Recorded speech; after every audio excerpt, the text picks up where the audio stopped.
I had an exhilarating time with the $20,000 you mentioned, which apparently I'd saved up recently after returning from a week-long trip overseas. My mother-in-law, Isabella, called me, sounding triumphant about the money. Confused, I couldn't recall having such a substantial sum on hand. As a freelancer, I do have some savings for emergencies, but nothing close to $20,000. Besides, my banking card was safely with me, and I wouldn't leave such a large amount lying around. Isabella claimed I had given it to her, so she helped herself from the sideboard drawer, assuming we were well off. Grateful for the gesture but perplexed, I assured her it was fine, despite not comprehending the source of the money. However, clarity came when my husband Anthony returned home, revealing the truth about the mysterious funds a month later. Isabella's relentless calls followed thereafter, numbering over 80 attempts to reach me. Although I chose to ignore most, one call caught my attention due to her persistence. Frustrated, Isabella accused me of disregarding her, which I found ironic given her repeated demands for money. Allow me to introduce myself. I'm Scarlett, a 32-year-old freelance jewelry designer with a longing for children, though my career keeps me occupied. My husband Anthony, also in his early 30s, used to hold a corporate job but now manages my business endeavors. Despite our success, Isabella, who resides alone in her family home, remains convinced we live in opulence and frequently requests financial assistance. Our journey wasn't always smooth sailing. Initially, Anthony supported us with his job, but as my design career blossomed, he transitioned into managing my affairs. With his help, we secured deals with prestigious international brands. However, Isabella fails to grasp the intricacies of our work, mistaking our business engagements for leisurely indulgences. She yearns for a lifestyle akin to ours, oblivious to the sacrifices and obligations it entails. Isabella's requests for extravagant parties or luxurious outings mirror her misunderstanding of our reality. While I could afford to fulfill her wishes, I'm bound by numerous commitments and expenses. Despite our apparent glamour, every event and outing serves a professional purpose, not merely a display of wealth. Unfortunately, Isabella's inability to comprehend this continues to strain our relationship. Despite my persistent refusals, Isabella's relentless requests often find a weak spot in Anthony, her son, who occasionally succumbs to her demands for money. If giving her a little money keeps her quiet, then it's a small price to pay, he rationalizes. For Anthony, it's more convenient to placate her with cash than to endure her disruptions to our work. However, rather than quelling her desires, each concession only fuels Isabella's escalating demands, leaving both Anthony and me exasperated. Recently, she insisted on a new dress for an upcoming gathering she'd been invited to. Wouldn't a two-piece suit suffice? Anthony proposed, attempting to reason with her, recalling past instances where she insisted on expensive attire. But Isabella remained adamant, insisting on nothing short of luxury for the event. Everyone will be dressed to the nines. I can't afford to look shabby, she argued, dismissing the notion of thriftiness. As if that weren't enough, Isabella also demanded a matching bag, further adding to our frustrations.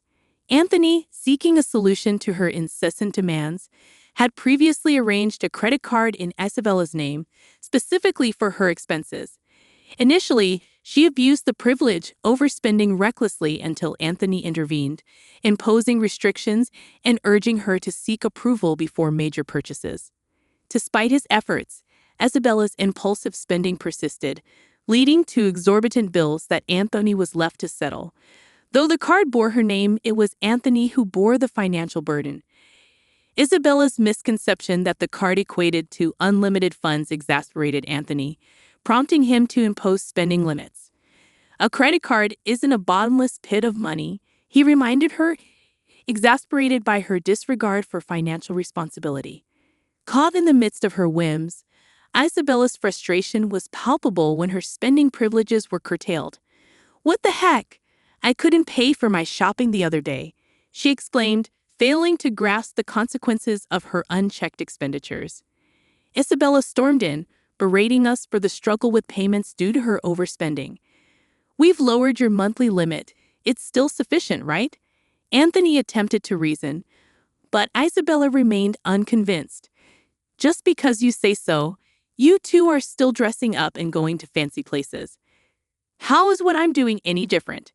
She retorted bitterly, failing to discern the disparity between our professional engagements and her extravagant desires. Despite imposing restrictions on her credit card, Isabella's discontent persisted, occasionally venting her grievances to Anthony during her visits.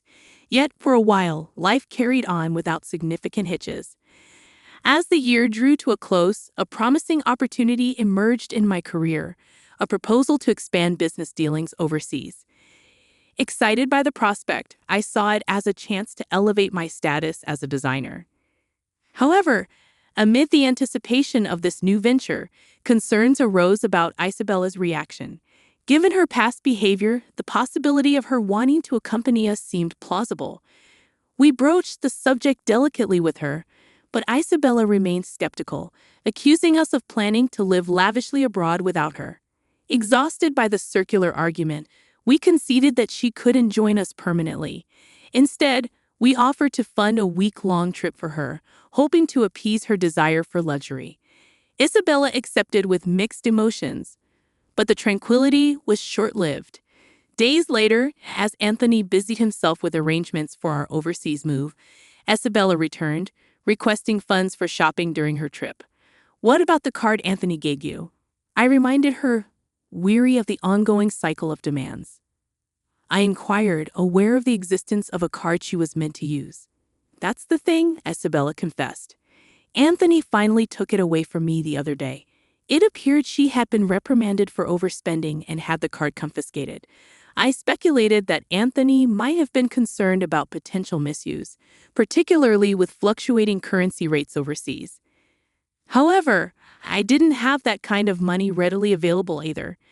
I can't give you money without Anthony's approval. Can you ask him?" I suggested. Isabella dismissed the idea, insisting it was futile. "That's why I'm asking you," she retorted, raising her voice as she left, leaving me perplexed.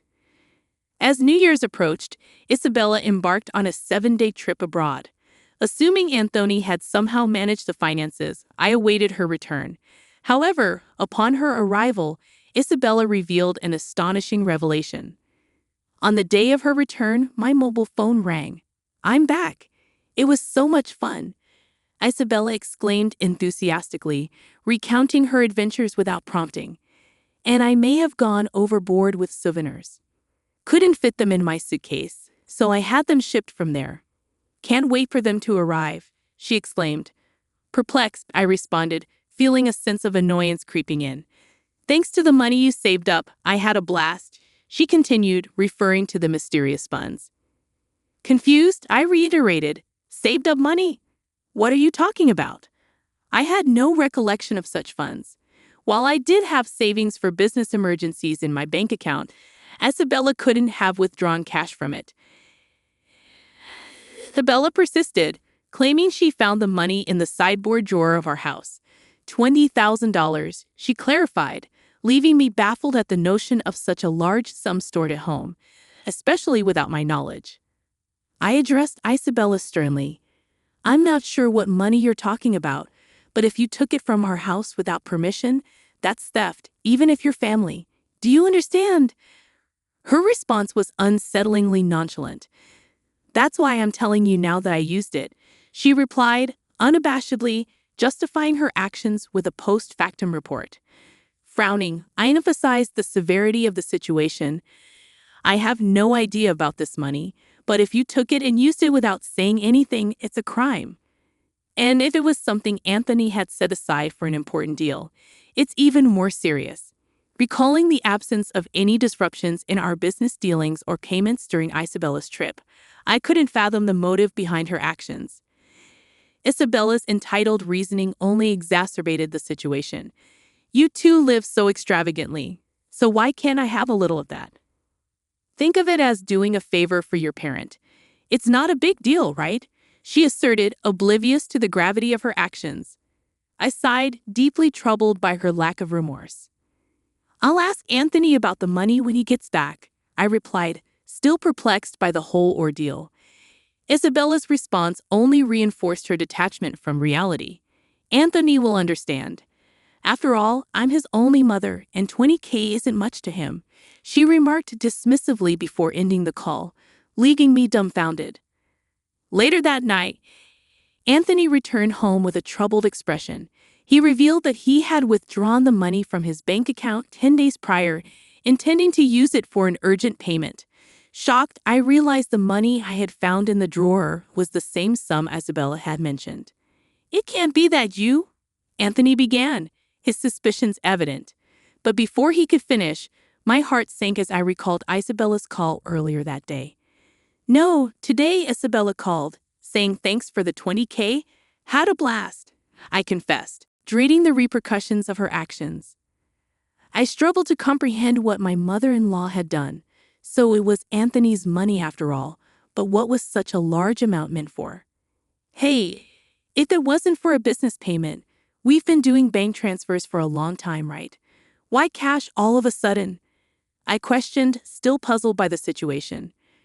Realizing it was Anthony's money but still lacking clarity, I turned to him for answers. "So, Mom took it without saying. Then it's her fault," I suggested, seeking confirmation. Anthony began to explain the circumstances behind the large sum left at home. After limiting Isabella's credit card amount due to her secretive borrowing, which included consumer finance and credit cards she had opened behind our backs, Anthony decided to repay her debts discreetly. Although if I gave her cash, she'd spend it herself, so I planned to pay the institutions directly, Anthony elaborated. Concerned about maintaining trust with our business partners and for bookkeeping purposes, he opted for cash payments to avoid leaving a trail in our bank accounts.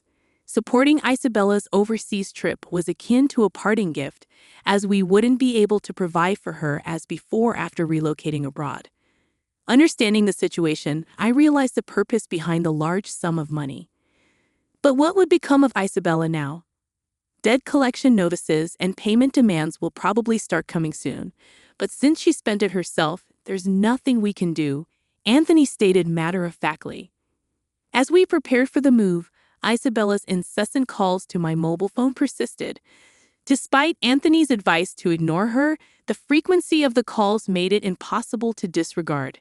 When I counted, there were as many as 80 missed calls from Isabella almost every day. It was enough to raise concern. Just as I pondered over it, my phone rang again. Hesitant, I missed the call, but it didn't take long for it to ring once more, prompting me to answer. "Why aren't you answering my calls? I've called so many times." Isabella's voice quivered, sounding almost on the brink of tears. "I'm sorry, I've been busy with moving preparations." "What's wrong?" I attempted to soothe her, urging her to share her troubles. "It's not just what's wrong. They're asking for money, payments almost every day. It's too much," Isabella lamented. Concerned, I inquired if she had contacted Anthony. "He seems to be blocking my calls. I can't get through to him at all. Scarlett, you're my only hope now. Please help me," she pleaded, catching me off guard. I was taken aback by the realization that Anthony had taken such drastic measures with his own mother. If he had used the money he had prepared to pay off Isabella's debts, this situation wouldn't have arisen. Now, Isabella seemed inundated with collection letters from finance companies and consumer lenders, with relentless collection calls leaving her feeling helpless. It was a scene I had never witnessed before, something I had only seen in dramas. I'll mention it to Anthony, but I can't guarantee what he'll do. A mother in trouble, it's a son's duty to help, right? Please ask him for me, okay? With that, the call ended. However, the reality was harsh. We needed funds for our business expansion overseas, and we couldn't afford to help Isabella. Moreover, it was her own fault for misusing the money Anthony had set aside to settle her debts. When I informed Anthony about the call upon his return home, exhausted, he dismissed it coldly, showing no inclination to assist his mother. I had every intention of resolving things with Isabella before our departure, but she squandered the opportunity herself. It's true, the money was initially earmarked to settle Isabella's debts, but she opted for a lavish trip instead, leaving no room for excuses. Despite her continued calls, I made the difficult decision to block her number, following Anthony's lead. Though I wished I could aid her, if Anthony chose to ignore her, there was little I could do as his mother. Meanwhile, the day of our move overseas loomed closer, demanding my attention for packing. Surveying the still cluttered room, I reflected on Isabella's recent actions. It seemed she had sold her house to alleviate some of her debts. But it wasn't enough. In addition to the $20,000 Anthony had intended to repay, she had hidden further debts.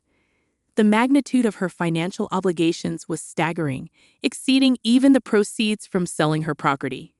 "Hey, our family home, it's gone. Are you okay with that?" I asked Anthony, noticing a tinge of sadness in his demeanor. Losing the house where one grew up must have felt like a profound loss. Having experienced the early loss of my parents' house, I empathized with the sense of displacement. Unlike me, Anthony had lost his sanctuary due to his living mother, a circumstance I couldn't even begin to fathom. Now residing in a modest apartment, Isabella struggled to repay her remaining debts with a part-time job. At her age, finding work must have been challenging. While I harbored some sympathy for her situation, the repercussions of her reckless spending were undeniable. Even for the elderly, accountability for one's actions remained paramount. As my business flourished overseas and opportunities continued to arise, I found myself inundated with offers from unexpected quarters. Grateful for the newfound success, I juggled a hectic schedule, leaving little time for rest or exploration. Anthony, too, was occupied with various responsibilities. In the midst of it all, the prospect of starting a family still felt like a distant dream, a thought that lingered as I gazed out at the foreign cityscape beyond the window.